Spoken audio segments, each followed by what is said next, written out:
ക്രിസ്തുയേശുവിൻ്റെ നിസ്തുല നാമത്തിൽ ഏവർക്കും പ്രഭാതവന്ദനം അറിയിക്കട്ടെ.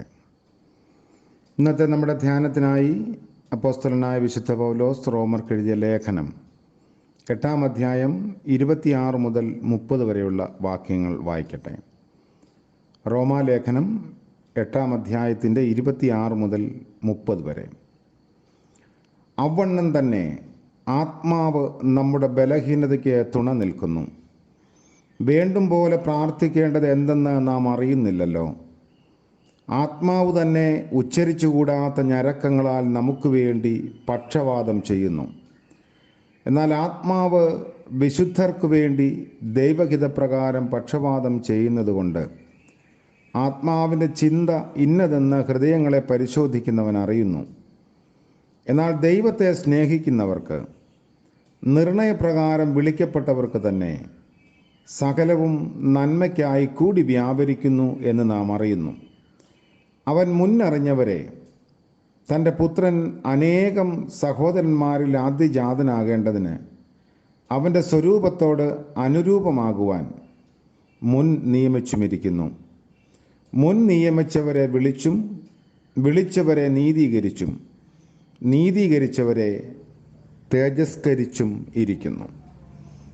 കർത്താവിൻ്റെ പരിശുദ്ധ നാമം വാഴ്ത്തപ്പെടുമാറാകട്ടെ. റോമാലേഖനം 8-ാം അധ്യായം നമ്മുടെ അനേക ചോദ്യങ്ങൾക്ക് മറുപടി നൽകുന്ന ഒരധ്യായമാണ്.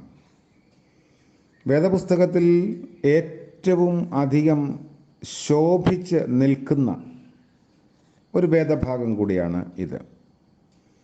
ഇന്ന് നമ്മൾ ജീവിക്കുന്ന ലോകത്തിൽ എന്നത്തെക്കാളും സങ്കീർണവും പ്രശ്ന കലുഷിതവുമായ സാഹചര്യങ്ങളെയാണ് നമ്മൾ അഭിമുഖീകരിക്കുന്നത്. ക്ലേശരഹിതമായി ജീവിതം നയിക്കാനുള്ള സൗകര്യങ്ങളും സംവിധാനങ്ങളും വർദ്ധിക്കുന്നതിന് അനുസരിച്ച് പ്രശ്നങ്ങളും പ്രതിസന്ധികളുമൊക്കെ കൂടി വരുന്നുണ്ട്. നമുക്കറിയാം, മുൻകാലങ്ങളെ അപേക്ഷിച്ച് നമ്മുടെ ജീവിതത്തിൻ്റെ സൗകര്യങ്ങൾ ഒരുപാട് വർദ്ധിച്ചിട്ടുണ്ട്. നമ്മൾ ആഗ്രഹിക്കുന്ന എന്തും നേടിയെടുക്കാൻ സാധിക്കുന്ന ഒരു കാലഘട്ടം. മനുഷ്യന് സംഘർഷം ഒഴിഞ്ഞ നേരമില്ല എന്നതും ഇന്നത്തെ കാലത്തിൻ്റെ പ്രത്യേകതയാണ്. അപ്പോൾ ഒരു ക്രിസ്തീയ വിശ്വാസി ഈ ലോകത്തിൽ എങ്ങനെയാണ് ജീവിക്കേണ്ടത്? എങ്ങനെ പ്രതിസന്ധികളോട് പ്രതികരിക്കും? ഒരു വിശ്വാസി തീർച്ചയായും പ്രശ്നങ്ങൾക്ക് അതീതനല്ല. എന്നാൽ ജീവിതത്തിൻ്റെ വഴിത്തിരിവുകളിൽ ദൈവം നമ്മോട് കൂടെ ഉണ്ട്. സകലവും നന്മയ്ക്കായി കൂടി വ്യാപരിപ്പിക്കുന്ന നല്ലവനായ ദൈവം. എന്നാൽ ദൈവത്തെ സ്നേഹിക്കുന്നവർക്ക്, നിർണയപ്രകാരം വിളിക്കപ്പെട്ടവർക്ക് തന്നെ സകലവും നന്മയ്ക്കായി കൂടി വ്യാപരിക്കുന്നു എന്ന് നാം അറിയുന്നു. വളരെ സുപരിചിതമായ ഈ ഒരു വാക്യം ഒരു പക്ഷേ നമുക്ക് മനഃപ്പാഠമായി അറിയാവുന്ന വാക്യമായിരിക്കാം. ദൈവത്തെ സ്നേഹിക്കുന്നവർക്ക്, നിർണയപ്രകാരം വിളിക്കപ്പെട്ടവർക്ക് തന്നെ സകലവും നന്മയ്ക്കായി കൂടി വ്യാപരിക്കുന്നു എന്ന് നാം അറിയുന്നു. ഇത് വലിയൊരു വാഗ്ദത്തമാണ്. ദൈവത്തെ സ്നേഹിക്കുന്നവർക്ക് സകലവും നന്മയ്ക്കായി കൂടി വ്യാപരിക്കുന്നു. ഒരു ക്രിസ്ത്യാനിയുടെ ജീവിതത്തിൻ്റെ ഉറപ്പാണ് ഈ വാക്യത്തിൽ നിഴലിക്കുന്നത്. ക്രിസ്തീയ ജീവിതം നയിക്കാൻ ഈ ഒരു വാഗ്ദത്തം മാത്രം മതി എന്നതും പ്രസ്താവ്യമാണ്. ദൈവത്തെ സ്നേഹിക്കുന്ന ദൈവ പൈതലിന് എല്ലാ നന്മയ്ക്കായി കൂടി വ്യാപരിപ്പിക്കുന്നു എന്ന് നാം അറിയുന്നു. ജീവിതത്തിൽ എന്താണ് സംഭവിക്കാൻ പോകുന്നതെന്ന് ചിന്തിച്ച് വ്യാകുലപ്പെട്ട് ജീവിക്കുന്നവരുണ്ട്. ശുഭാപ്തി വിശ്വാസികളായ ആളുകളുമുണ്ട്. എന്നാൽ ദൈവാശ്രയമുള്ളവർ പറയും, എല്ലാം എൻ്റെ ദൈവം അറിയുന്നു എന്ന്. ദൈവം എല്ലാം അറിയുന്നു എന്നോർത്ത് ആശ്വസിക്കുന്നവരുണ്ട്. എന്നാൽ അതിനേക്കാൾ ശക്തിയേറിയ വാക്കുകളാണ് മേൽപ്പറഞ്ഞ വാക്യത്തിൽ കാണുന്നത്. എല്ലാം നന്മയ്ക്കായി കൂടി വ്യാപരിക്കുമോ ഇല്ലയോ എന്ന് ആർക്കറിയാമെന്നല്ല, എല്ലാം നന്മയ്ക്കായി കൂടി വ്യാപരിക്കുന്നു എന്ന് ദൈവം അറിയുന്നു എന്നുമല്ല ഇവിടെ പറയുന്നത്. സകലവും നന്മയ്ക്കായി കൂടി വ്യാപരിക്കുന്നു എന്ന് നാം അറിയുന്നു. ഇത് ഒരു ഉറപ്പായി വിശുദ്ധ പൗലോസ് രേഖപ്പെടുത്തുന്നു. നമ്മുടെ വിശ്വാസത്തിൻ്റെ ശക്തി വെളിപ്പെടുത്തുന്ന വാക്കുകളാണിത്.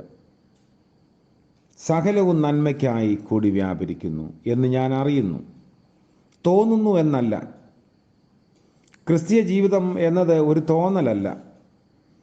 അങ്ങനെ ഒരു തോന്നലിൽ ജീവിക്കുന്നത് കൊണ്ടാണ് ജീവിതത്തിൽ പ്രയാസങ്ങൾ വരുമ്പോൾ പലപ്പോഴും നമ്മൾ ചഞ്ചലിച്ചു പോകുന്നത്. റോമാലേഖനം 8-ാം അധ്യായം ആരംഭഭാഗത്ത് ശിക്ഷാവിധി ഇല്ല എന്ന് പറഞ്ഞുകൊണ്ടാണ് ആരംഭിക്കുന്നത്. അതുകൊണ്ട് ഇപ്പോൾ ക്രിസ്തുവേശുവിലുള്ളവർക്ക് ഒരു ശിക്ഷാവിധിയും ഇല്ല. ഈ അധ്യായം അവസാനിക്കുന്നത് യാതൊരു ശക്തിക്കും എന്നെ ക്രിസ്തുവിൻ്റെ സ്നേഹത്തിൽ നിന്ന് വേർപിരിക്കാൻ കഴിയില്ല എന്ന ഉറച്ചും കൊണ്ടാണ്. നമ്മൾ വായിച്ച വാക്യം പഠിക്കുമ്പോൾ ചില കാര്യങ്ങൾ നമുക്ക് മനസ്സിലാകും. ഒന്ന്, എല്ലാം നന്മയാണെന്ന് ഈ വാക്യം പഠിപ്പിക്കുന്നില്ല. ഈ വാക്യം തെറ്റായി മനസ്സിലാക്കുമ്പോഴാണ് നഷ്ടം വരുമ്പോഴും നന്മയാണെന്ന് പറയുന്നത്. അങ്ങനെ വേദപുസ്തകം നമ്മെ പഠിപ്പിക്കുന്നില്ല. നഷ്ടം തന്നെയാണ്. എല്ലാം നന്മയ്ക്കായി കൂടി വ്യാപരിപ്പിക്കും എന്ന് മാത്രമേ വേദപുസ്തകം പറയുന്നുള്ളൂ. നമ്മുടെ വീഴ്ചകളെ നന്മയ്ക്കായി കൂടി വ്യാപരിപ്പിക്കാൻ കഴിവുള്ള ദൈവമുണ്ട്. സംഭവിക്കുന്നതെല്ലാം നന്മ എന്നതല്ല അർത്ഥം. എന്നാൽ ജീവിതത്തിൻ്റെ ക്ലേശങ്ങളെയും നഷ്ടങ്ങളെയും വീഴ്ചകളെയും അപമാനങ്ങളെയും ഒക്കെ നന്മയ്ക്കായി കൂടി വ്യാപരിപ്പിക്കാൻ ദൈവത്തിന് സാധിക്കും. രണ്ടാമത്തെ ഒരു കാര്യം, എല്ലാവർക്കും എല്ലാം നന്മയ്ക്കായി കൂടി വ്യാപരിക്കും എന്നും വേദപുസ്തകം പഠിപ്പിക്കുന്നില്ല. ദൈവത്തെ സ്നേഹിക്കുന്നവർക്ക് മാത്രമേ സകലവും നന്മയ്ക്കായി കൂടി വ്യാപരിക്കുകയുള്ളൂ. ദൈവത്തെ സ്നേഹിക്കുന്നവർക്ക് മാത്രമേ ഈ വാക്യം പ്രായോഗികമാകുന്നുള്ളൂ. നിർണയപ്രകാരം വിളിക്കപ്പെട്ടവർക്ക് സകലവും നന്മയ്ക്കായി കൂടി വ്യാപരിക്കുന്നു. മൂന്നാമത്തെ ഒരു ചിന്ത, സകലവും നന്മയ്ക്കായി കൂടി വ്യാപരിക്കുന്നു എന്ന് നാം വ്യക്തമായി മനസ്സിലാക്കും എന്നും പറയുന്നില്ല. വിശ്വാസ ജീവിതത്തിലെല്ലാം മനസ്സിലാകില്ല. വിശ്വാസ ജീവിതത്തിൽ വിശ്വാസികൾക്ക് ധാരാളം ചോദ്യചിഹ്നങ്ങളുണ്ട്. നമുക്ക് മനസ്സിലാകാത്ത എത്രയോ മർമ്മങ്ങളുണ്ട്. എൻ്റെ ദൈവമേ, എന്തുകൊണ്ട് ഇങ്ങനെ എന്ന് ചോദിക്കാത്തവർ ഒരുപക്ഷെ ആരും ഉണ്ടായിരിക്കില്ല. എല്ലാം നന്മയ്ക്കായി കൂടി വ്യാപരിക്കുന്നു എന്ന് ഞാൻ മനസ്സിലാക്കുന്നു എന്നതിലും എന്ന് ഞാൻ വിശ്വസിക്കുന്നു, അറിയുന്നു എന്നാണ് പൗലോസ് പറയുന്നത്. നാലാമത്തെ ഒരു ചിന്ത, എല്ലാം ഉടനെ നന്മയ്ക്കായി കൂടി വ്യാപരിപ്പിക്കുന്നു എന്നും പറയുന്നില്ല. ചിലപ്പോൾ നാം 2 ദിവസം കൊണ്ട് കാര്യം നടക്കണമെന്ന് ചിന്തിക്കാറുണ്ട്. എന്നാൽ അതും അങ്ങനെ നടക്കണമെന്ന് നിർബന്ധമില്ല. ഉടനെ എല്ലാം നന്മയ്ക്കാകും എന്ന് തിരുവചനം പഠിപ്പിക്കുന്നില്ല. ദൈവം ആഗ്രഹിക്കുന്ന നേരത്ത് നമ്മുടെ ജീവിതത്തിൽ എല്ലാം ഒരുപക്ഷെ നന്മയ്ക്കായി കൂടി വ്യാപരിക്കും.